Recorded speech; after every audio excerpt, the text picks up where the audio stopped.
الحمد للہ وکفا والصلاة والسلام علی عبادہ الذین اصطفیٰ خصوصاً علی افضلہم وخاتم النبیین محمد الامین وعلی آلہ وصحبہ اجمعین اما بعد فاعوذ باللہ من الشیطان الرجیم بسم اللہ الرحمن الرحیم اذا جاءک المنافقون قالوا نشہد انک لرسول اللہ واللہ یعلم انک لرسولہ واللہ یشہد ان المنافقین لکاذبون اتخذوا ایمانہم جنتا فصدوا عن سبیل اللہ انہم ساء ما کانوا یعملون ذالک بانہم آمنوا ثم کفروا فتبع علی قلوبہم فہم لا یفقہون صدق اللہ العظیم رب اشرح لی صدری ویسر لی امری واحلل عقدۃ من لسانی یفقہوا قولی اللہم ربنا الہمنا رشدنا واعذنا من شرور انفسنا اللہم ارنا الحق حقا وارزقنا اتباعہ وارنا الباطل باطلا وارزقنا اجتنابہ اللہم نور قلوبنا بالایمان واشرح صدورنا للاسلام واجعلنا علی بینۃ منک اللہم طہر قلوبنا من النفاق واعمالنا من الرياء والسنتنا من الكذب واعیننا من الخیانہ فإنك تعلم خائنة الاعین وما تخفی الصدور آمین یا رب العالمین۔ سورۃ المنافقون کے سلسلے وار درس کے ضمن میں پہلی تمہیدی بات گزشتہ نشست میں سامنے آ چکی ہے کہ اس سورہ مبارکہ کی پہلی آیت اور سورۃ الجمعہ سورہ ما سبق سورۃ الجمعہ کی آخری آیت آپس میں مربوط ہے، انٹر لنکڈ ہے یا انٹر لاکڈ ہے۔ اب دوسری بات نوٹ کیجئے کہ مضمون کے اعتبار سے اس سورت کا اصل تعلق سورہ صف سے ہے، اس لیے کہ سورہ صف کے مضامین کا پھر ایک اجمالی جائزہ اپنے سامنے لے آئیے۔ حضور صلی اللہ علیہ وسلم کا مقصد بعثت غلبہ دین، هو الذی ارسل رسولہ بالہدی ودین الحق لیظہرہ علی الدین کلہ ولو کرہ المشرکون۔ اس کے لیے اہل ایمان کو زوردار دعوت، اس مقصد کے حصول کے لیے، اس کی تکمیل کے لیے تن من دھن لگا دو، تبھی جہنم کی آگ سے چھٹکارا پانے کے امیدوار ہو سکتے ہو۔ یا ایھا الذین آمنوا هل ادلکم علی تجارۃ تنجیکم من عذاب علیم تؤمنون باللہ ورسولہ وتجاہدون فی سبیل اللہ باموالکم وانفسکم۔ اب نوٹ کیجئے اس سورہ مبارکہ کے مضامین میں اگر یہ کرتے ہو، جہاد اور قتال کا راستہ اختیار کرتے ہو، تو چار وعدے۔ نمبر ایک، مغفرت اور جنت، یغفر لکم ذنوبکم ویدخلکم جنات تجری من تحتہا الانہار ومساکن طیبہ، اور اس کے بارے میں فرمایا ذالک الفوز العظیم، اصل کامیابی، بڑی کامیابی تو یہ ہے۔ دوسرا وعدہ نصرت اور فتح، لیکن اس کے بارے میں عنوان ہے وَأُخْرَىٰ تُحِبُّونَهَا، ایک دوسری شے جو تمہیں بہت پسند ہے، نصر من اللہ وفتح قریب، اس کا بھی وعدہ ہے کہ اب اللہ کی مدد آیا چاہتی ہے اور فتح تمہارے قدم چومنا چاہتی ہے، چوما چاہتی ہے۔ تیسرا وعدہ، اگر یہ کام کرتے ہو تو اتنا اونچا مقام حاصل ہوگا کہ اللہ اور اس کے رسول کے مددگار قرار پاؤ گے۔ یا ایھا الذین آمنوا کونوا انصار اللہ کما قال عیسی ابن مریم للحواریین من انصاری الی اللہ، اللہ کا مددگار، مخلوق خالق کی مددگار، اللہ کے رسول کے مددگار۔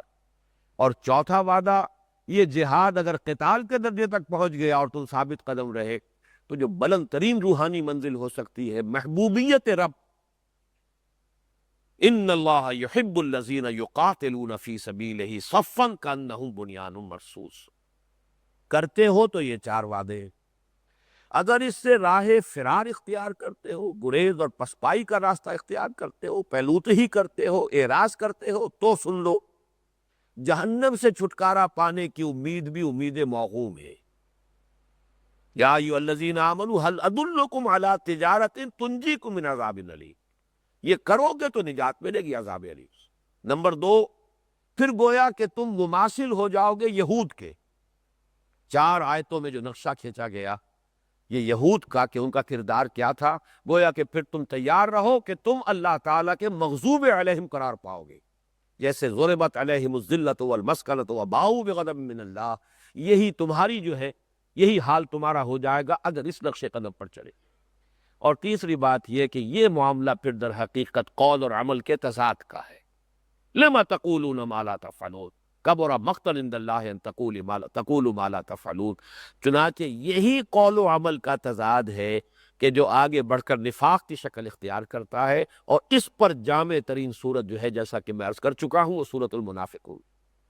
تو واقعہ یہ ہے کہ مضامین کا جہاں تک تعلق ہے سورہ صف کے ساتھ بہت گہرا ربط اور تعلق سورۃ المنافقون کا ہے، اس لیے کہ نفاق اصل میں نام ہی اس کا ہے کہ جہاد و قتال اور اقامت دین کی جد و جہد کے تقاضوں سے انسان گریز کا راستہ اختیار کرے۔ اسے پہچاننے کے بعد پہچانا ہی نہیں، یہ دوسری بات ہو جائے گی بالکل، پھر وہ غافلین جیسا کہ میں عرض کر چکا ہوں گزشتہ نشست میں، آپ ضالین کہیں، غافلین کہیں، ملحدین کہیں، زندیق کہیں، جو چاہیں کہیں، لیکن نفاق کا معاملہ اسی پر آئے گا کہ جس نے اس فرض کو پہچان کر اس کی طرف لبیک کہتے ہوئے پیش قدمی کی، پھر آزمائشوں سے، تکالیف سے اور مختلف تقاضوں سے گھبرا کر پیچھے قدم ہٹایا۔ اب یہ ہے اصل میں نفاق۔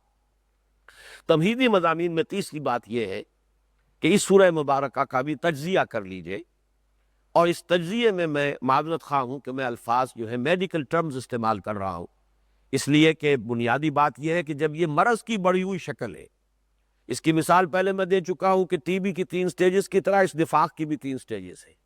قرآن سے ثابت ہے کہ اس کی ابتدائی شکل کو قرآن نے مرض سے تعبیر کیا، فی قلوبہم مرض فزادہم اللہ مرضا۔ تو یہ کہ اس میں 3 حصے اس سورہ مبارکہ کے آپ کر لیں۔ پہلی 3 آیات یہ گویا کہ ایٹیولوجی اور پیتھولوجی، اس مرض کا سبب کیا ہے اور اس میں اصل میں پیتھولوجی کیا ہوتی ہے، نظام کے اندر کیا فساد رونما ہو جاتا ہے، جس کو کہ ہم جو عوارض ہیں جسمانی، اس میں ہم یہ کہیں گے جسمانی نظام میں، فزیولوجی میں کہاں خلل واقع ہوا ہے، کون سی پیتھولوجی ہوئی ہے جس کی وجہ سے کہ یہ مرض پیدا ہوا۔ تو ایٹیولوجی یعنی سبب اور پیتھولوجی یہ پہلی 3 آیات میں ہے۔ اس کے بعد دوسرا حصہ 5 آیات پر مشتمل ہے، اور یہ سمپٹمیٹولوجی، اس کی علامات کیا ہیں، اس کے مظاہر کیا ہیں۔ ہر مرض کی تشخیص کے ضمن میں آپ کو معلوم ہے کہ سمپٹمز، علامات جو ہے وہ اہمیت رکھتے ہیں۔ پھر یہ کہ ان سمپٹمز کے حوالے ہی سے پتہ چلتا ہے کہ اب مرض کون سی سٹیج میں ہے، ابتدائی سٹیج ہے، آخری سٹیج ہے، کون سی سٹیج ہے۔ اور آخری 3 آیات کے جو سورۃ الجمعہ کی طرح یہ دوسرا رکوع اس سورت کا بھی 3 آیات پر مشتمل ہے جیسے سورہ جمعہ کا، اس کو آپ سمجھیے کہ وہ ہے ٹریٹمنٹ پر مبنی ہے، علاج۔ اور علاج کی بھی 2 قسمیں ہیں دنیا میں معروف، پریونٹیو یعنی وہ تدابیر کہ جس سے اس مرض کی چھوت لگنے سے بچا جا سکے، اس سے انسان اپنے آپ کو محفوظ رکھ سکے، یہ پریونٹیو ٹریٹمنٹ ہے۔ اور ایک کیوریٹیو ٹریٹمنٹ ہے کہ اگر خدا نہ خواستہ اس مرض کی چھوت لگ گئی ہو، اس کی انفیکشن ہو گئی ہو، تو پھر یہ کہ اس کے ازالے کے لیے، اس کے مداوع کے لیے، اس کے معالجے کے لیے کیا تدابیر اختیار کی جائے۔ تو واقعہ یہ ہے کہ میں جب اس اعتبار سے غور کرتا ہوں تو کل 11 آیات میں اس مہلک مرض، تباہ کن مرض کے یہ تینوں حصے، اس کی ایٹیولوجی اور پیتھولوجی پہلے حصے میں، سمپٹومیٹولوجی اس کی علامات، اور اس میں پھر کیا تدریجی ارتقاء ہوتا ہے اس کا، اور اس کی پھر کیا پروگنوسس ہے، شفا پانے کی کتنی امید ہے، کس مرحلے پر آ کر پروگنوسس جو ہے وہ بہت ہی پور ہو جاتا ہے، کہ بہت ہی بیڈ پروگنوسس، کہ اب کوئی توقع نہیں ہے کہ ازالہ ہو سکے مرض کا، اور تیسرے حصے میں ٹریٹمنٹ۔ اب آئیے اللہ کا نام لے کر ہم پہلی آیت کا مطالعہ کر رہے ہیں۔ اذا جاءک المنافقون، اے نبی جب آئے آپ کی خدمت میں منافق، قالوا نشہد انک لرسول اللہ، اور انہوں نے کہا کہ ہم گواہ ہیں، ہم گواہی دیتے ہیں کہ آپ یقیناً اللہ کے رسول ہیں۔ اس مقام پر ذرا نوٹ کیجئے کہ ایک تو یہ کہ شہادت جو ہے وہ بالعموم حلف کے معنی میں آتی ہے، بلکہ ہم اقسام القرآن پر بڑی تفصیلی گفتگو کر چکے ہیں سورہ قیامہ کے ضمن میں کہ قسموں کا اصل فائدہ شہادت ہوتی ہے۔ ہم قسم کھاتے ہیں اللہ کی، مراد کیا ہے، جو بات میں کہہ رہا ہوں اللہ گواہ ہے کہ صحیح ہے، یا جو وعدہ میں کر رہا ہوں اللہ اس پر گواہ ہے، واللہ شہید بیننا و بینکم، ہمارے اور تمہارے درمیان اللہ گواہ ہے۔ قسم کا فائدہ بھی یہی ہے۔ تو گویا کہ انہوں نے یہاں پر قسم اٹھائی ہے اور حلفیہ بیان کیا ہے کہ ہم آپ کو اللہ کا رسول سمجھتے ہیں۔ دوسری بات جو یہاں پر بہت زیادہ قابل توجہ اور قابل غور ہے کہ تقابل کیجئے کہ سورہ بقرہ کی جو آیات ہم پڑھ چکے ہیں اس میں دو ایمانیات کا تذکرہ ہے، وَمِنَ النَّاسِ مَن يَقُولُ آمَنَّا بِاللَّهِ وَبِالْيَوْمِ الْآخِرِ وَمَا هُم بِمُؤْمِنِينَ، وہاں ایمان برسالت کا ذکر ہی نہیں ہے، اور یہاں صرف ایمان برسالت کا ذکر ہے۔ اذا جاءك المنافقون قالوا نشهد انك لرسول اللہ، جب آئے آپ کے پاس منافق اور وہ کہتے ہیں، انہوں نے کہا کہ ہم گواہ ہیں، ہم حلفیہ بیان کرتے ہیں، ہم آپ کو اللہ کا رسول سمجھتے ہیں، ہم گواہی دے رہے ہیں کہ آپ اللہ کے رسول ہیں۔ تو اس میں کیا فرق اور تقابل یہ کیوں ہے، اس کو ذرا نوٹ کر لیجئے۔ پہلی بات تو یہ سمجھیے، یہ حقیقت ایمان پر جو مفصل لیکچرز میں دے چکا ہوں، یہ 2 سال قبل کے غالباً محاضرات تھے ہمارے، تو ان میں نے واضح کیا ہے کہ ایمانیات ثلاثہ میں سے فقہی اور قانونی اور دستوری اعتبار سے اہم ترین ایمان ایمان بالرسول ہے۔ نظری اعتبار سے، اصولی اعتبار سے، علمی اعتبار سے اصل ایمان ایمان باللہ ہے۔ ایمان بالرسول بھی اسی کی فرع ہے، ایمان بالآخرہ بھی اسی کی شاخ ہے۔ عملی اعتبار سے، اخلاقی اعتبار سے، انسان کی زندگی پر عملاً اثر انداز ہونے کے اعتبار سے اصل ایمان ایمان بالآخرہ ہے۔ آخرت کے باعث پرس کا احساس ہوگا تو آدمی سیدھا رہے گا، لیکن فقہی اعتبار سے، قانونی اعتبار سے، دستوری اعتبار سے اصل ایمان ایمان بالرسول ہے۔ رسول کو مانتے ہو تو مسلمان ہو، اگر رسول کو نہیں مانتے ہو تو مسلمان نہیں ہو، چاہے تم مکمل اور اعلیٰ ترین موحد ہو، توحید کی اعلیٰ ترین سطح پر فائز ہو، چاہے تم آخرت کو مانتے ہو، ریزریکشن کو مانتے ہو، رسول کو نہیں مانتے تو ایمان نہیں۔ اس اعتبار سے جب وہاں پر تذکرہ کیا گیا ہے شروع میں، چونکہ ابھی وہ ابتدائی سٹیج تھی اور انہیں اس بات کی ضرورت پیش نہیں آتی تھی کہ وہ رسول پر ایمان کو نمایاں کرے، وہ یہ کہتے تھے ہم بھی مانتے ہیں جی، اللہ کو بھی مانتے ہیں، توحید پر بھی ہم کاربند ہیں، اور آخرت کو بھی مانتے ہیں۔ ان دونوں ایمانیات کا تذکرہ کیا، لیکن دل کا جو چور تھا اسے وہاں چھپا لیا، ایمان بالرسالت کا تذکرہ نہیں کیا، اس لیے کہ یہ ابتدائی سٹیج ہے۔ وَمِنَ النَّاسِ مَن يَقُولُ آمَنَّا بِاللَّهِ وَبِالْيَوْمِ الْآخِرِ وَمَا هُم بِمُؤْمِنِينَ، کچھ لوگ ایسے بھی ہیں ان میں سے کہ جو یہ کہتے ہیں کہ ہم ایمان لے آئے اللہ پر اور یوم آخر پر، حالانکہ وہ مومن نہیں۔ وہاں پر ان کا دعوی ایمان رسول پر اس کا تذکرہ نہیں ہے۔ معلوم ہوتا ہے کہ انہوں نے اپنے دل کے اس چور کو، اس مرض کو چھپایا ہے، اور اللہ تعالیٰ نے بھی ابھی ان کا پردہ فاش نہیں کیا۔ لیکن رفتہ رفتہ جیسے تدریجاً بات بڑھتی گئی، معلوم ہوا کہ اصل روگ تو رسول پر ایمان کی کمی ہے۔ یہاں ہے جہاں پانی بڑھ رہا ہے، جسے آپ کہتے ہیں اصل محاورے کے اندر پانی یہاں بڑھ رہا ہے کہ وہ رسول کی اطاعت سے گریز کرنا چاہتے ہیں۔ ان کا جیسا کہ دعویٰ ہم پڑھ چکے ہیں، کیوں نہیں آیت اتر جاتی؟ اگر اللہ کا واقعی حکم یہی ہے تو آیت محکم آ جائے اور قرآن میں حکم آ جائے، بس و چشم تسلیم کریں گے۔ لیکن یہ کہ آپ کی بات لازم کیسے ہو جائے گی مان لینے کی؟ آج بھی آپ دیکھتے ہیں کہ اصل میں سب سے بڑا فتنہ آج مسلمانوں میں جو ہے وہ انکار حدیث کا فتنہ ہے، اس لیے کہ ساری گرفت جو قائم ہوتی ہے انسان پر اور سارا شکنجہ جو جس میں انسان کسا جاتا ہے وہ سنت رسول اور حدیث رسول کے حوالے سے، ورنہ قرآن مجید کی آپ من مانی تعویلات کرتے چلے جائیے، موم کی ناک کی طرح اسے جدھر چاہے بوڑ لیجیے، یہدی بہی کثیرم و یضل بہی کثیرم و یہدی بہی کثیرا۔ حدیث اور سنت جو ہے وہ جمع دیتی ہے۔ نماز پڑھو جیسے کہ مجھے دیکھتے ہو کہ میں نماز پڑھتا ہوں، صلو کما رأیتمونی اصلی، ورنہ کوئی شخص کہہ سکتا تھا صاحب میں اپنے طور پر سجدہ بھی کر لیتا ہوں، رکوع بھی کر لیتا ہوں، آخر قرآن میں کہاں 5 نمازوں کا اس طرح ذکر ہے، کہاں لکھا ہے 4 رکعتیں ہیں ظہر کی اور 4 ہیں عصر کی اور 2 ہیں فجر کی اور 3 ہیں مغرب کی، کہیں نہیں ہے۔ وہ جو چاہتے منمانی تعویل کرتے، اور یہی حال ہم دیکھ رہے ہیں، اہل قرآن ہو، منکرین سنت ہو، ان سب کے ہاں نماز تک کے بارے میں جو ہے کہ نہ معلوم کتنی آراء موجود ہے، بس ذرا لو لگا لو، بیٹھو کرسی کے اوپر، دھیان لگا لو، اللہ کے ساتھ نماز ہو گئی۔ تو اصل میں جو شکنجہ جو آتا ہے انسان پر وہ سنت کے ذریعے سے، اور اسی کی در حقیقت آج کے دور کا یہ، اگر اسے آپ نفاق سے تعبیر کریں، لیکن میں نے تو عرض کیا ہے وضاحت کے ساتھ، اسے آپ گمراہی کہیں گے، ضلالت کہیں گے، نفاق نہیں۔ لیکن یہ کہ بہرحال اس کا بھی اصل سبب کیا ہے؟ ایمان بالرسول کی کمی، اور رسول کی اطاعت جو ہے شخصاً اس سے اعراض۔ تو یہاں جو ہے خاص طور پر اسی لیے نمایاں کیا گیا، کیونکہ اب یہاں وہ اپنے آپ کو مسلمان منوانے کے لیے اپنا آخری ایڑی چوٹی کا زور سن کرنا پڑ رہا ہے انہیں، تو وہ کہہ رہے ہیں قالوا نشہد انک لرسول اللہ واللہ یعلم انک لرسول. بڑا پیارا انداز ہے. اللہ خوب جانتا ہے محمد صلی اللہ علیہ وسلم کہ آپ اس کے رسول ہیں. بلکہ میں تو ترجمانی کیا کرتا ہوں اس کی ان الفاظ میں، اللہ سے بڑھ کر کس کو معلوم ہے کہ آپ اللہ کے رسول ہیں. لیکن واللہ یشہد ان المنافقین لکاذبون، اللہ گواہی دیتا ہے کہ یہ منافق جھوٹے. اب دیکھیے یہ جھوٹ کی ایک عجیب قسم سامنے آئی. جو بات وہ کہہ رہے ہیں وہ حق ہے، اس بات کا کہنے والا جھوٹا ہے. یہی ہے کہ جو ہمارے ہاں عام محاورے میں بھی کہا جاتا قول الحق ارید بہ الباطل. اور یہ چیزیں آپ کو بارہا نظر آئیں گی. بسا اوقات انسان سچی بات کہہ رہا ہوتا ہے لیکن نیت جو ہے اس کی، اس سچی بات کے کہنے میں نیت اس کی جو ہے غلط ہے. تو قول الحق قول تو یہ حق ہے، اپنی جگہ پر درست ہے، صحیح ہے. ارید بہ الباطل، لیکن کہنے والے کی نیت اور اس کا ارادہ جو ہے، جس کا قصد وہ کر رہا ہے وہ باطل ہے. ظاہر بات ہے یہ بات وہی شخص کہہ سکتا ہے کہ جس کی کوئی باطنی بصیرت ہو، کہ جس کی بنا پر کسی شخص کے بارے میں وہ یہ کہہ سکے. لیکن یہ کہ اس کی ایک مثال یہاں موجود ہے ہمارے سامنے، کس قدر روشن، کہ بڑی حقیقت ہے جس کا یہ بیان کر رہے ہیں. 100% صحیح بات ہے جو یہ کہہ رہے ہیں. لیکن یہ کہ اللہ گواہ ہے کہ یہ جھوٹے، اس لیے کہ ان کے دل میں وہ یقین والی کیفیت جو ہے اب باقی نہیں رہی. کسی درجے میں انہیں اگر وہ ایمان حاصل بھی ہوا تھا تو اب ان کا تدریجاً جو ہے، جو تنزل ان کا ہوا ہے اس کی بنا پر اب وہ یقین ان کے اندر موجود نہیں ہے. اب اگر یہ دعویٰ ایمان کا کر رہے ہیں تو جھوٹے.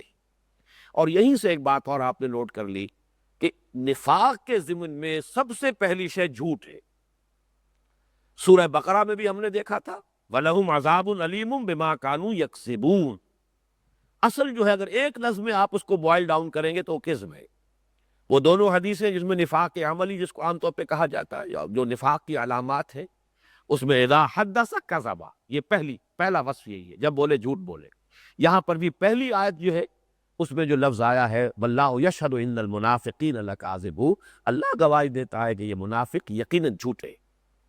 اب آگے چلیے. اتخذوا ایمانہم جنتا فصدوا عن سبیل اللہ، انہوں نے اپنی قسموں کو ڈھال بنا لیا. ایمان یمین کی جمع ہے، یمین قسم کو کہتے ہیں. انہوں نے اپنی قسموں کو ڈھال بنا لیا ہے. فصدوا عن سبیل اللہ، اور یہ میں عرض کر چکا ہوں کہ یہ صاد دال صد یا سدو، یہ دونوں معنی دیتا ہے، فعل لازم بھی اور فعل متعدی بھی. خود رک جانا یہ بھی اس کا مفہوم ہے، ترجمہ ہے، اور دوسرے کو روک دینا یہ بھی اس کا مفہوم ہے. صد المسجد الحرام وہ یہ تھا کہ جو قریش کا یہ طرز عمل تھا کہ مسلمانوں کو مسجد حرام کی زیارت کرنے کی اجازت نہیں دے رہے تھے، تو وہ صد ہے اس معنی میں کہ وہ روک رہے ہیں دوسروں کو. اور یہاں صد کیا ہے؟ رک گئے ہیں. فصدوا عن سبیل اللہ. اب اس کو نوٹ کیجئے، سبیل اللہ کس چیز سے رکے ہیں؟ نماز پڑھنے سے وہ نہیں رکے، روزہ رکھنے سے نہیں رکے، رکے ہیں جہاد فی سبیل اللہ سے. بلکہ وہ کہتے تھے نمازیں پڑھوا لو جتنی بھی. اگرچہ یہ ایک حالت وہ بھی آ جاتی ہے آخری سٹیج پر کہ جبکہ نماز پر بھی طبیعت آمادہ نہیں ہوتی، الا وہم کسالى، کسل کے ساتھ جا رہے ہیں نماز پڑھنے. لیکن بہرحال منافق اعظم جو تھا عبداللہ ابن ابی، وہ پہلی صف میں حضور کے پیچھے کھڑا ہوتا تھا، صف اول کا نمازی تھا. اور جمعے کے روز تو سب سے پہلے وہ سامنے آتا تھا، چونکہ تھا رئیس خزرج، یہ گویا کہ مدینے کا بے تاج بادشاہ تھا. بلکہ بے تاج کیا، تاج اس کے لیے تیار ہو چکا تھا جب حضور صلی اللہ علیہ وسلم تشریف لے آئے، اور اس کے سارے خواب جو ہے بادشاہت کے وہ بکھر کر رہ گئے. تو وہ شخص پہلے اپنی چودراہٹ کے اظہار کے لیے سامنے آ کر کہتا تھا مسلمانوں دیکھو یہ اللہ کے رسول ہے، ان کی بات توجہ سے سنو. حالانکہ کٹر منافق. تو نماز روزے کا مسئلہ نہیں تھا، مسئلہ تھا اللہ کی راہ میں جہاد. تپتی راہیں مجھ کو پکارے، دامن پکڑے چھاؤں گھنیری. وہ تپتی راہ جس سے کہ حضرت کعب ابن مالک جیسے مومن صادق کو بھی ان کے نفس نے روک لیا، اور وہ دامن پکڑے چھاؤں گھنیری کہ ابھی ذرا گھر کے آرام اور عیش سے فائدہ اٹھاؤ، اس سائے میں رہو، تیزی سے دوڑ کر حضور کے ساتھ مل لینا. وہ تو چل رہے 30,000 کا لشکر لے کر چلے گئے تو بہت ہی سست رفتار کے ساتھ لشکر آگے بڑھے گا. لیکن ایک روز اچانک یہ حقیقت منکشف ہو گئی کہ اب تو چاہے کتنا ہی تیز میں چلوں حضور کے ساتھ نہیں مل سکتا، لہذا بس اعصاب ڈھیلے پڑ گئے. تو یہ ہوتا ہے انسان کے ساتھ. تو فرمایا اتخذوا ایمانہم جنتا فصدوا، انہوں نے اپنی قسموں کو ڈھال بنا لیا ہے اور یہاں نوٹ کیجئے، جیسے ہم کہتے ہیں دو دھاری تلوار، یہ تلوار جو ادھر بھی کاٹ رہی ہے ادھر بھی کاٹ رہی ہے، اسی طرح ان کی یہ قسمیں جو ہیں یہ دو طرفہ ڈھال تھی۔ ایک طرف ڈھال کے طور پر استعمال کرتے تھے معذرت کے لیے، اللہ کی قسم ہے، خدا گواہ ہے، میری مجبوری ہے، میرا یہ مسئلہ ہے، فلاں جو ہے اچانک، میں تو بالکل تیار تھا، میں نے ساز و سامان فراہم کر لیا تھا، میں نے تو اونٹنی بھی جو ہے وہ فراہم کر لی تھی، اور میں نے زاد راہ کا اہتمام، کیا کروں اچانک جو ہے یہ بپتا پڑی ہے، میں نہیں جا سکتا۔ تو گویا کہ ایک طرف تو قسمیں کھا کے اس کو ڈھال بنایا معذرت کے لیے، اور دوسری طرف جب جواب طلبی ہوتی ہے تو قسمیں کھائی، جیسے کہ غزوہ تبوک سے واپس جب حضور تشریف لائے، اب آپ نے ایک ایک کو بلا کر جو ہے جواب طلبی کی، تو وہاں پر جو ہے ڈھال بنا لیا اپنی قسموں کو۔ یہی بات حضرت کعب ابن مالک نے فرمائی تھی، حضور کی خدمت میں عرض کی تھی کہ حضور میرے پاس بھی زبان ہے، اور میں بھی چرب زبانی سے کام لے کر، جھوٹ بول کر، جھوٹی قسمیں کھا کر اپنے آپ کو آپ کے مواخذے سے بچا سکتا، لیکن یہ کہ قیامت کے دن میں کیسے بچوں گا، میں صاف اقرار کرتا ہوں، اتنے پیارے الفاظ ہیں، میں صاف تسلیم کرتا ہوں کہ جتنا صحت مند میں اس زمانے میں تھا اتنا صحت مند کبھی نہیں رہا، اور جتنا غنی اس زمانے میں تھا اتنا غنی کبھی نہیں رہا۔ کوئی کمی نہیں تھی میرے پاس، نہ زاد راہ کی کوئی کمی تھی اور نہ میرے پاس سواری کی کوئی کمی تھی، بہترین میرے پاس سواری موجود تھی، لیکن میرے نفس نے مجھے اس طور سے وہ جو ہے دھوکہ دیا اور اس طریقے سے دھیرا کر دیا۔ تو یہ بات ہے کہ جو صاحب ایمان تو اس کو اس طریقے سے اقرار کر رہا ہے، اور جو وہ منافق ہے وہ اپنی اس قسم کو ڈھال بنا رہا۔ اتخذوا ایمانہم جنۃ فصدوا عن سبیل اللہ، پھر میں نوٹ کرا رہا ہوں کہ رک گئے ہیں اللہ کے راستے سے، اور سبیل اللہ کیا ہے؟ جہاد فی سبیل اللہ، قتال فی سبیل اللہ، انفاق فی سبیل اللہ۔ فی سبیل کا لفظ تو ہمیشہ قرآن مجید میں اسی مفہوم کے لیے آتا، اقامت دین کی جد و جہد، دعوت دین کی مساعی، غلبہ دین کی جد و جہد، انقلاب اسلامی کے لیے کوشش، اور نظام خلافت برپا کرنے کے لیے جد و جہد، یہی ہے فی سبیل اللہ۔ تو رکے ہیں اپنی قسموں کی وجہ سے۔ اور دیکھیے نوٹ کیجئے، جو میں نے عرض کیا تھا کہ پہلی سٹیج ہوتی ہے جھوٹ، پہلی آیت میں لفظ جھوٹ آ گیا۔ دوسری سٹیج جھوٹی قسمیں، اتخذوا ایمانہم جنۃ فصدوا عن سبیل اللہ انہم ساء ما کانوا یعملون، یقیناً بہت برا ہے وہ کام جو یہ کر رہے ہیں، انہیں اندازہ نہیں ہے کہ اپنے حق میں کیسے کانٹے بو رہے ہیں، اپنا مستقبل، اپنی ابدی زندگی، اپنی عاقبت کی زندگی کس طرح تباہ و برباد کر رہے ہیں۔ یہاں تو بچ گئے جھوٹی قسمیں کھا کر، چاہے وہ معذرت کی شکل میں تھی، اور چاہے بعد میں آ کر جب جواب طلبی کی گئی ہے تو پھر وہاں جھوٹی قسموں کو ڈھال بنایا، بچ گئے، لیکن حقیقت میں بچے نہیں، برباد ہو گئے، تباہ ہو گئے۔ الا فی الفتنۃ سقطوا، یہ تو اس آزمائش کے اندر ناکام ہو چکے، ناکام و نامراد ہو چکے۔ اب آئیے تیسری آیت پر، جو اس کی عظیم ترین اور پیتھولوجی جو ہے در حقیقت وہ اس کی یہیں پر آ رہی ہے۔ یہ صد کے بارے میں ایک آیت میں نے نوٹ کی تھی، آیت نمبر 61 ہے سورہ نساء کی، وَإِذَا قِيلَ لَهُمْ تَعَالَوْا إِلَىٰ مَا أَنزَلَ اللَّهُ وَإِلَى الرَّسُولِ رَأَيْتَ الْمُنَافِقِينَ يَصُدُّونَ عَنْكَ صُدُودًا، تو صدود یہاں پر جیسے یہاں پر آیا ہے خود رک جانے کے لیے، کہ جب ان سے کہا جاتا آؤ اس بات کی طرف جو اللہ نے نازل فرمائی ہے، اور آؤ رسول کی خدمت میں، وہ ہمارے مابین فیصلہ کر دیں گے، تو یہ آپ دیکھتے ہیں ان لوگوں کو کہ اے نبی رک جاتے ہیں آپ کے پاس آنے سے، جیسے کہ رکنے کا انداز ہوتا ہے۔ تو یہ صدہ یا سدو یہاں بھی رکنے کے معنی میں ہے، روکنے کے معنی میں نہیں۔ اب تیسری آیت پر آئیے، ذالک بانہم آمنوا ثم کفروا، یہ اس لیے کہ یہ ایمان تو لائے تھے لیکن پھر کافر ہو گئے۔ یہ بات ہے جس کو میں نے زور دے کر اس لیے کہا ہے کہ وہ شعوری اور غیر شعوری ایمان، اس کو اچھی طریقے سے اس آیت کے حوالے سے نوٹ کر لیے۔ اس کے حوالے سے ہم سورہ آل عمران کی آیت دیکھ چکے ہیں، انہیں معلوم تھا کہ ہم ایمان نہیں لائے، جھوٹ موٹ کا دعویٰ ہے۔ وَقَالَتْ طَائِفَةٌ مِّنْ أَهْلِ الْكِتَابِ آمِنُوا بِالَّذِي أُنزِلَ عَلَى الَّذِينَ آمَنُوا وَجْهَ النَّهَارِ وَاكْفُرُوا آخِرَهُ لَعَلَّهُمْ يَرْجِعُونَ، وہ ایمان لائے ہی نہیں، کوئی سوال ہی نہیں۔ اسی کو سورہ مائدہ کی آیت نمبر 61 میں کہا گیا ہے، وَإِذَا جَاءُوكُمْ قَالُوا آمَنَّا وَقَدْ دَخَلُوا بِالْكُفْرِ وَهُمْ قَدْ خَرَجُوا بِهِ، وہ آئے اور انہوں نے کہا ہم ایمان لے آئے، حالانکہ وہ کفر کے ساتھ ہی داخل ہوئے تھے اور کفر کے ساتھ ہی نکل گئے۔ ایمان کی کوئی رمق ایک لہجے کے لیے بھی ان کے حصے میں نہیں آئی، ان کے نصیب نہیں ہوئی، لیکن یہاں بالکل اس کا کنٹراسٹ ہے۔ ذَالِکَ بِأَنَّهُمْ آمَنُوا، یہ اس لیے کہ وہ ایمان تو لائے تھے، ثم کفروا، پھر انہوں نے کفر کیا ہے۔ اور اس کی اب ہم تفصیل پوری پڑھ چکے ہیں کہ ایمان کے بعد یہ کفر کیوں ہوتا ہے۔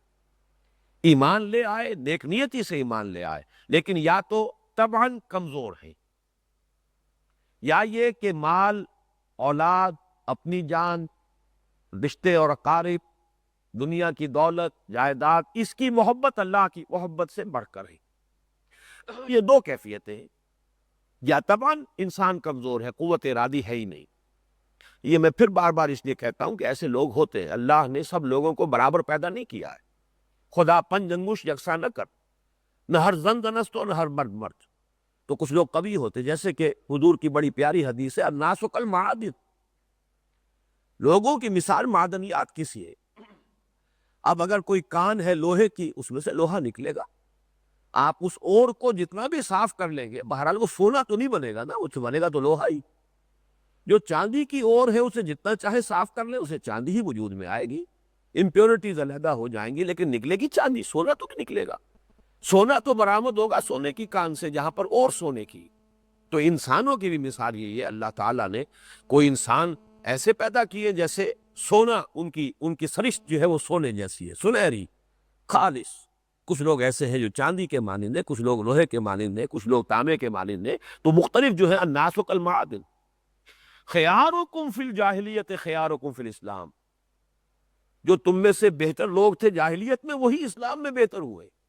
وہ اس وقت جاہلیت میں لپٹے ہوئے تھے، برے خیالات، غلط عقائد ان کو لپٹے ہوئے تھے، وہ امپیورٹیز تھی، وہ سونا جو ہے چھپا ہوا تھا، اور وہ امپیورٹیز نمایاں تھیں۔ اب صاف ہو گئے، ایمان کی بھٹی میں آ گئے، صاف ہو گئے، سونا بن گیا۔ تو اسی طریقے سے سمجھیے کہ لوگوں کو اللہ تعالیٰ نے پیدا کیا، کچھ کمزور بھی، لیکن کمزور آدمی بھی چلے اسی راستے پر۔ کوئی شخص تیز دوڑ رہا ہے، کوئی آہستہ چل رہا ہے، کوئی بہت تیز رفتاری سے آگے بڑھ رہا ہے، کوئی سست رفتاری سے پیش قدمی کر رہا ہے۔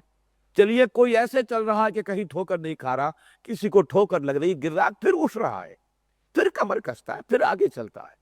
تو اگر وہ اپنی استعداد کے مطابق اسی راستے پر چلتا رہے اور اپنی کوتاہی کا اعتراف کرتا رہے، تو پھر یہ صرف ضعف ایمان قرار پائے گا، اور اللہ تعالیٰ کے ہاں وہ مومن سمجھا جائے گا۔ اور بہرحال لا یکلف اللہ نفسا الا وسعہا، اللہ تعالیٰ ہر ایک سے جو محاسبہ کرے گا وہ اس کی وسعت کے مطابق، اس شاکلہ کے مطابق، الکل یعمل علی شاکلتی، جو اللہ نے جس کو شاکلہ دیا ہے اس کے مطابق۔ لیکن یہ کہ اگر جھوٹ بولنا شروع کیا، اب مسئلہ غلط ہو گیا، جھوٹی قسمیں کھانی شروع کی، اب اور گمبھیر ہو گیا، اور اس کے نتیجے میں آخری سٹیج جو ہے وہ آ چکی ہے۔ تو یہ جو ہے در حقیقت یہ سٹیجز بیان ہو چکی ہیں، اور یوں سمجھیے کہ یہ جو ایمان سے کفر کی طرف مراجعت ہے، یہ قانونی انداز میں نہیں ہے، یہ صرف باطنی کیفیت ہے۔ قانونی طور پر اگر وہ کفر کا اعلان کر دیتے تو مرتد قرار پاتے، واجب القتل ہو جاتے۔ تو یہ ایمان جو ہے، ایمان سے کفر جو ہو رہا ہے، یہ کفر قانونی نہیں ہے، کفر ظاہری نہیں ہے، یہ کفر معنوی ہے، کفر باطنی ہے، اندر ہی اندر ہے، جس کی بہترین مثال یہ ہے کہ بڑی مضبوط لکڑی کی چوکھٹ ہے، اس چوکھٹ کو اندر ہی اندر دیمک چٹ کر چکی ہے، لیکن دیمک کو بھی اللہ نے بہت سینس دی ہے، وہ ایک ونیئر جو ہے ہلکا سا چھوڑ کر اوپر آگے بڑھتی ہے۔ اگر کہیں وہ ونیئر بھی اتر جائے تو مالک کے مکان کو پتہ چل جائے گا میری چوکھٹ میں دیمک لگ گئی ہے، وہ تو معاملہ کر لے گا سیدھا۔ لہذا وہ اندر سے کھوکھلی ہو جاتی ہے، اوپر وہ برقرار رہتی ہے، وہ جو ایک کورنگ جو ہے یا ونیئر جس کو کہیں گے آپ، وہ موجود ہے، انٹیکٹ ہے۔ بالکل یہی معاملہ ہے کہ ایمان تو لائے تھے، لیکن پھر جو گریز اور فرار اور پسپائی اور ارتداد معنوی، ارتداد باطنی جو انہوں نے اختیار کیا، تو اندر سے تو ایمان ختم ہو چکا ہے، لیکن وہ غلاف اوپر کا خول جو ہے قانونی ایمان کا، وہ برقرار ہے۔ ذالک بانہم آمنوا ثم کفروا، ایمان لائے نمبر ایک، یہ بہت اہم ہے کہ یہ وہ ایمان، یہ وہ نفاق نہیں ہے کہ جس کی کیفیت وہ ہے جو سورہ آل عمران میں اور سورہ مائدہ کی آیات میں بیان ہوئی، بلکہ یہ وہ ہے جو ایمان لائے تھے اور نیک نیتی سے لائے تھے، لیکن پھر یا تو اپنی کمزوری کے باعث، اور یا یہ کہ محبت جو ہے وہ پاؤں کی زنجیریں بن گئی ہے، اپنی مال کی محبت، جان کی محبت، جائیداد کی محبت، اولاد کی محبت، یہ پاؤں کی زنجیریں بن گئی۔ بہرحال اس کے نتیجے میں پسپائی شروع ہوئی، درجہ بدرجہ اس انتہا تک پہنچ گئے کہ حقیقتاً پورے کافر بن چکے ہیں، لیکن یہ کہ اوپر وہ غلاف یا کورنگ یا ونیئر قانونی اسلام کا وہ باقی ہے۔ اس میں اب میں خاص طور پر اس کا جو نقشہ قرآن مجید میں کیفیت جو کھینچی گئی ہے، ایک تو میں بیان کر چکا ہوں پہلے، ظاہری جو تدریجی مراحل ہے، جھوٹے بہانے، جھوٹی قسمیں، اور پھر عناد اور بغض اور عداوت اور دشمنی۔ باطنی طور پر جان اور مال اور اولاد اور مال کی محبت، اس کی وجہ سے تربص کے نتیجے میں تردد، اور پھر یہ کہ ریب کی وجہ سے پھر انسان جو ہے درجہ بدرجہ کفر تک جا پہنچا۔ لیکن یہ کہ یہ کیسے ہوتا ہے، اس کا نقشہ سورہ نساء کی آیات 137 138 میں جس طرح آیا ہے، میں چاہتا ہوں اسے اچھی طرح سمجھ لیں۔ بڑی پیاری آیت ہے یہ۔ ویسے یہ کہ اس سے پہلے جو آیت ہے وہ بھی بہت اہم ہوئی، یا ایھا الذین آمنوا آمنوا باللہ ورسولہ والکتاب الذی نزل علی رسولہ والکتاب الذی انزل من قبل ومن یکفر باللہ وملائکتہ وکتبہ ورسلہ فقد ضل ضلالا بعیدا۔ اے ایمان کے دعوے دارو، ایمان لاؤ جیسے کہ ایمان کا حق ہے۔ یا ایھا الذین آمنوا آمنوا، اے ایمان کے دعوے دارو ایمان لاؤ جیسے کہ ایمان کا حق ہے۔ ایمان لاؤ اللہ پر اور اس کے رسول پر اور اس کتاب پر جو اس نے اپنے بندے پر نازل فرمائی، اپنے رسول پر نازل فرمائی، اور اس کتاب پر بھی کہ جو اس نے پہلے نازل فرمائی تھی۔ اور جو کفر کرے گا اللہ کا اور اس کی کتابوں کا اور فرشتوں کا اور رسولوں کا، تو وہ جان لے کہ وہ بہت دور نکل گیا۔ اس کے بعد یہ آیت آتی ہے، ان الذین آمنوا ثم کفروا ثم آمنوا ثم کفروا ثم ازدادوا کفرا لم یکن اللہ لیغفر لهم ولا لیہدیہم سبیلا بشر المنافقین بان لهم عذابا الیما۔ اصل میں اس کا نقشہ یوں سمجھیے کہ اگر کوئی شخص ڈوب رہا ہو کہیں کسی بڑی نہر میں، تالاب میں، سمندر میں، تو ایک دم نہیں ڈوب جاتا، ڈبکنیاں کھاتا ہے۔ یہ لفظ جو ہے ڈبکنیاں کھاتا ہے، نیچے گیا پھر اوپر آیا، پھر گیا پھر آیا۔ اس طرح سے تدریجاً وہ غرق ہونے کا معاملہ، ڈوبنے کا معاملہ ایک ہی مرحلے میں اچانک نہیں ہو جاتا۔ اسی طرح ایمان سے نفاق تک کا یہ سفر، یا جو کفر معنوی تک کا سفر، نفقاً نہیں ہوتا۔ اس میں یہی ہوگا، ان الذین آمنوا ثم کفروا، وہ لوگ جو ایمان لائے پھر انہوں نے کفر کیا، گریز اختیار کیا، پسپائی اختیار کی، فرار کی راہ اختیار کی۔ ثم آمنوا، پھر کہیں سانس آیا، پھر کہیں ہوش آ گیا، کیا مجھ سے غلطی ہوئی ہے، دیکھو بھائی کوئی ہمت کرو، کچھ کمر کسو، کچھ اپنی کمزوری پر قابو پاؤ، پھر کچھ ایمان کی کیفیت آ گئی۔ ثم کفروا، پھر کوئی امتحان آ گیا، پھر ہمت جواب دے گئی، جیسے کہ سورہ حج کی آیت میں نے آپ کو اس سے پہلے سنائی ہے، وَمِنَ النَّاسِ مَن يَعْبُدُ اللَّهَ عَلَى حَرْفٍ فَإِنْ أَصَابَهُ خَيْرٌ اطْمَأَنَّ بِهِ وَإِنْ أَصَابَتْهُ فِتْنَةٌ انقلب عَلَى وَجْهِهِ خَسِرَ الدُّنْيَا وَالْآخِرَةَ۔ لوگوں میں سے کچھ ایسے بھی ہیں جو اللہ کی بندگی تو کرنا چاہتے ہیں لیکن کنارے کنارے، مجدھار میں کودنے کو تیار نہیں ہے۔ جب تک خیر ہو، خیریت ہو، تو وہ بڑے مطمئن ہیں، اطمأن بِهِ، بڑا ایمان کا دعویٰ بھی ہے اور اپنے جذبات ایمانی کا اظہار ہو رہا ہے۔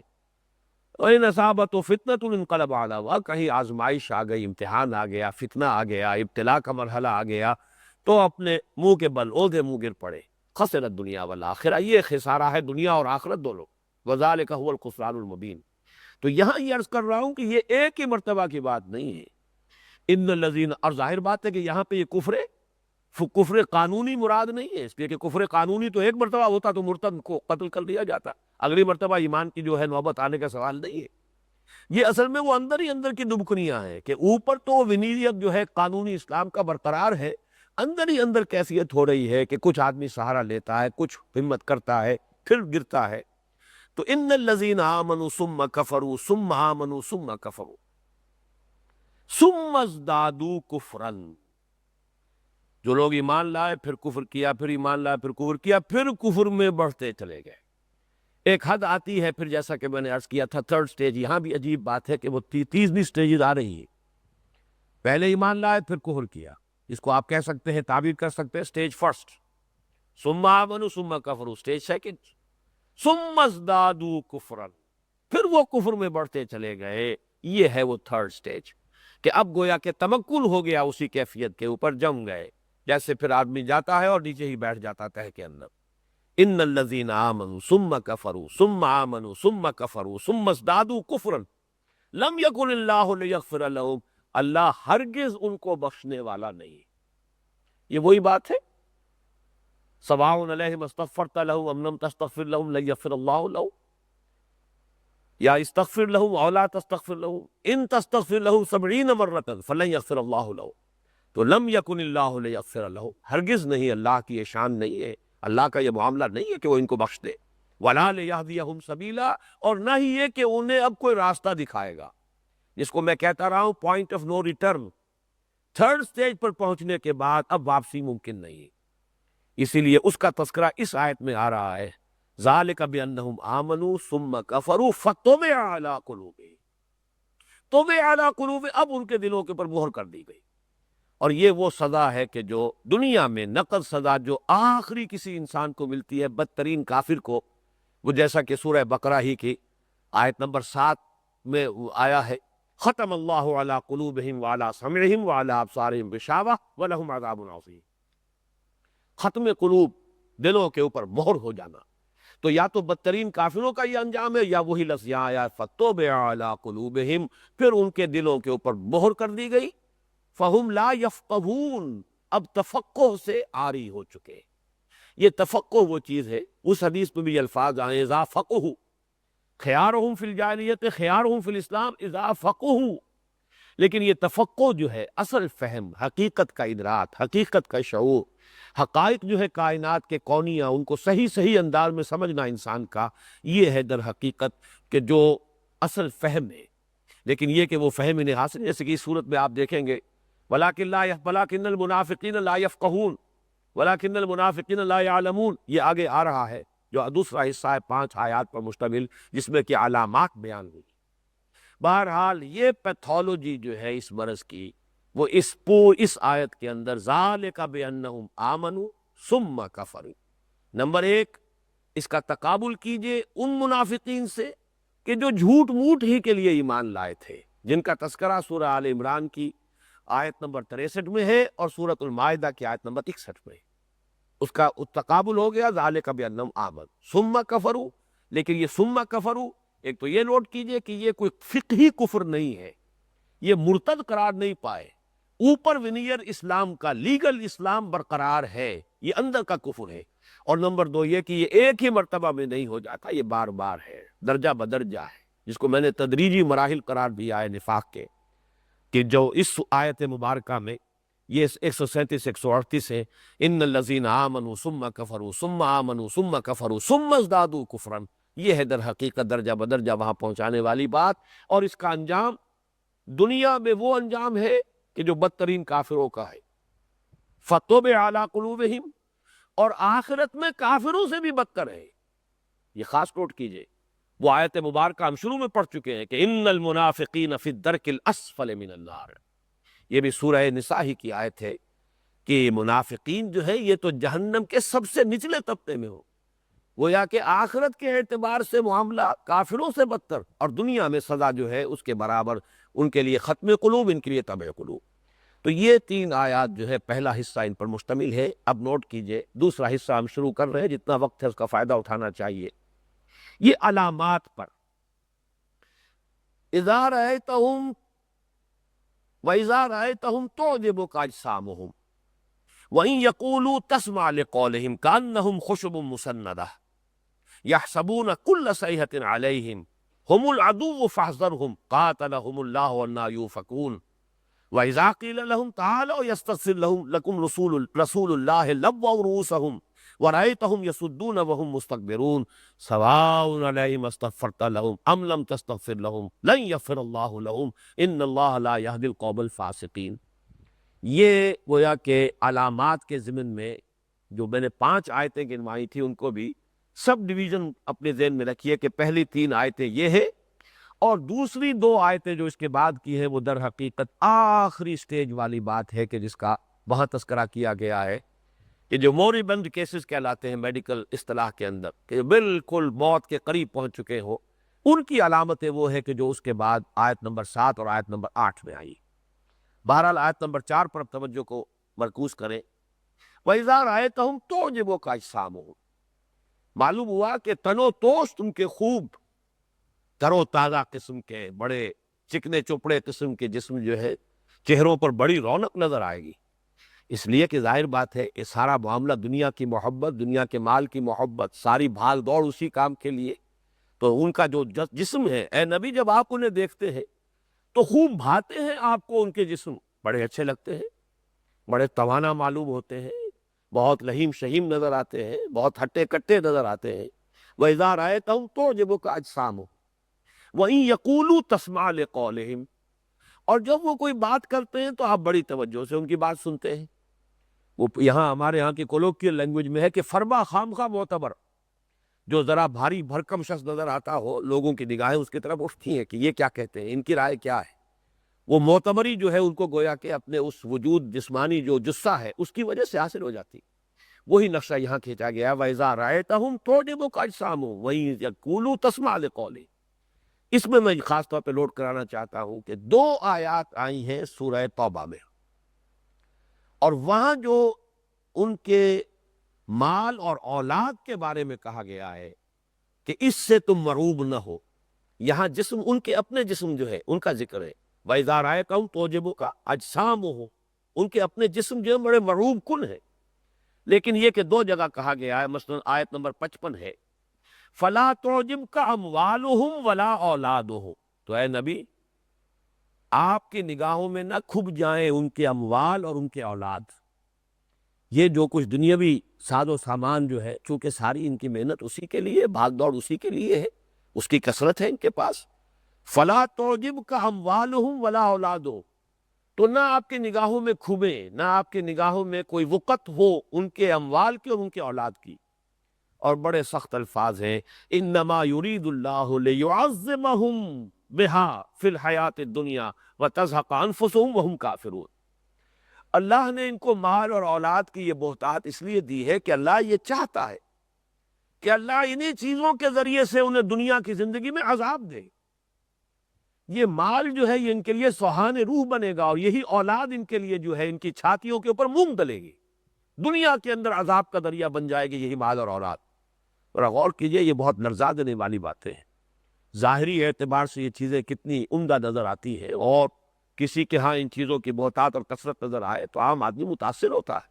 جیسے میں کہا کرتا ہوں کہ اچھے سے اچھا انسان بھی ہو، اس کے پاس سے اچانک جو ہے بڑی لمبی چوڑی نئی نویلی کار جو ہے زناٹے کے ساتھ گزر جائے تو ایک دفعہ تو اعصاب میں ارتعاش ہوتا ہے انسان کے کہ واقعی یہ بڑے خوش قسمت لوگ ہیں جو اس کار میں بیٹھے ہوئے ہیں، بڑے صاحب نصیب ہیں. جیسے کہ قارون کو دیکھ کر اس کی قوم نے کہا تھا کہ کاش ہم بھی جو ہے اسی طرح کی قسمت ہماری بھی ہوتی کہ جیسے قارون کی ہے. تو یہ انسانی نفسیات ہے، اس کے اوپر فوری سے تاثر ہوتا ہے. لیکن یہاں فرمایا گیا کہ تمہیں کیا معلوم ہے کہ یہی چیزیں در حقیقت سوہان روح بنی ہوئی ہے ان کا. انہی چیزوں کی وجہ سے انہیں نرم گدیلوں کے اوپر راتوں کو نیند نہیں آتی، انہی کی وجہ سے ان کے لیے نیند حرام ہو جاتی ہے. انہیں سیڈیٹیوز اور نہ معلوم کس کس طرح کی ہپنوٹکس اور ٹرینکولائزرز جو ہے وہ کھانے پڑتے. تو انما یرید اللہ لیعذبہم بہا فی الحیات الدنیا وتزہق انفسہم وہم کافرون. اور اللہ چاہتا ہے کہ ان کی جانیں نکلے اسی کفر کی حالت میں، یعنی پوائنٹ آف نو ریٹرن پر یہ قائم رہے. یہ مال اور دولت گویا کہ ان کے لیے مزید حجابات بنتے چلے جائیں کہ یہ ایمان کی طرف آنے نہ پائیں، اس لیے کہ اللہ تعالیٰ کی طرف سے یہ مسلوب التوفیق ہو چکے.